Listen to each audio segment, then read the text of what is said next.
My name is Mark Motsinger. I've just recently taken on the role as the head of the Saline County Historical Society. I guess you could say the president of the board. And we are a nonprofit organization, and one of the things that we do is we maintain and run the Saline Creek Pioneer Village and the museum there. We're also involved in things like the Bluegrass Festival, life on the Illinois frontier, that type of thing. And one of our new focuses is also going to be trying to save some of the historical spots that are still left in Saline County, many of which have kind of gone by the wayside over the years. But that's going to be one of our new projects, is trying to kind of maintain some of these historical and preserve some of these historical sites in Saline County. Some of the places that we are looking at trying to restore is the Osmond House there in town. We've got actually it's not a restore job, but what we're trying to do is make it a historical landmark. The owners have approached us about the possibility of that. It's kind of a Gilded Age home. It's probably one of the more unique homes in southern Illinois. It's right behind where the old Horseman School used to be. Some people call it the Cavaness home. However, he only just lived there for a few years. It's just a really neat place, and I think it was built probably in the 1890s. Another thing that we're kind of looking at doing is erecting some historical markers. One of our members, Gillum Ferguson, is wanting to put a marker at the site of the Virginia Gregg home. And for those of you who don't know who Virginia Gregg was is an actress who was from Harrisburg.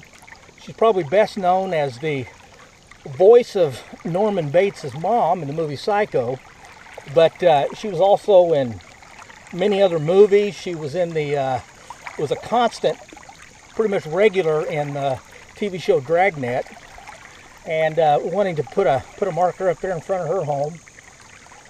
Another pretty big project is I would like to see a Greenberry Rom monument of some type, a statue or some type of memorial to our general from Harrisburg.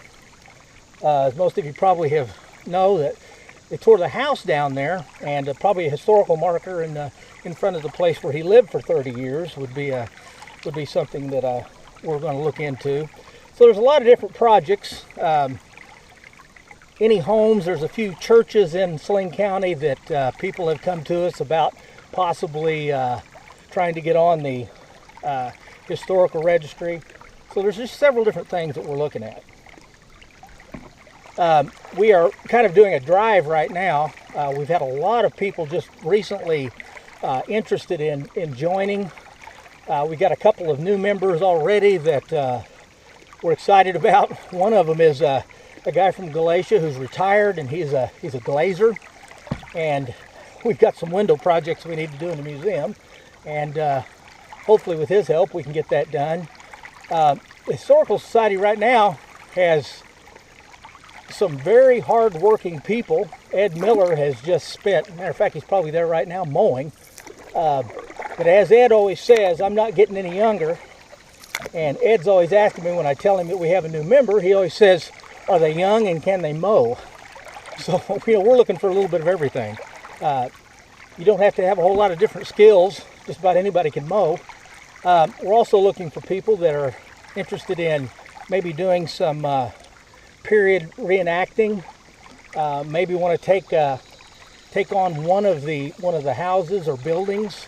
We got one couple that is interested in kind of sponsoring the store there on the grounds, and whenever we have a Bluegrass Festival or Life on the Illinois Frontier, they want to come in and open the store up and dress in period costumes and kind of run the store as it would have been at that time period. So we're looking for all different types of things as far as members go. We've got a blacksmith shop, and we're going to approach a few local blacksmiths, see if they'd be interested in it. We've got Gillum Ferguson, who is the guy that wrote the book Illinois in the War of 1812. He's going to kind of take on the blockhouse, which whenever we open the place up, he's going to kind of be there to answer questions about what the blockhouses were for and how they were used and that type of thing. You know, we've got a school. We've got a couple of retired teachers that are kind of interested in taking that project on.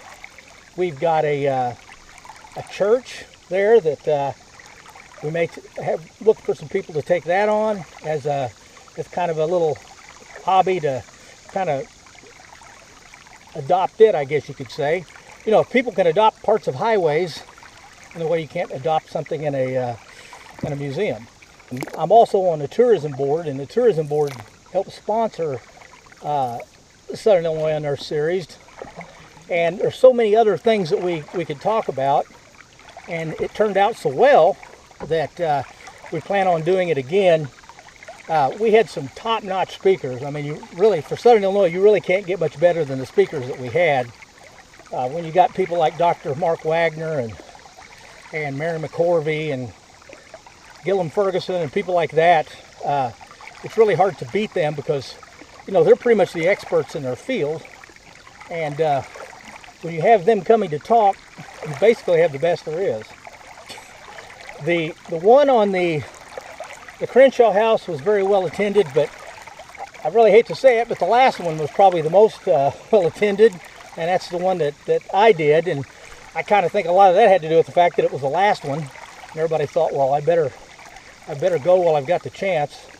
But the one that I did on the stone walls was very well attended. As a matter of fact, and I guess it's a good problem to have, a lot of the problems that we actually had this year with the lecture series was the place wasn't big enough, which I guess is a good problem.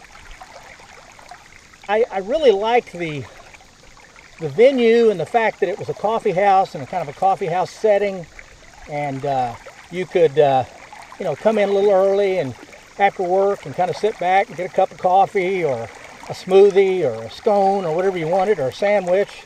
I kind of like that aspect of it, but the size is definitely a problem. So there's a possibility, yes, that we may have to alter the location.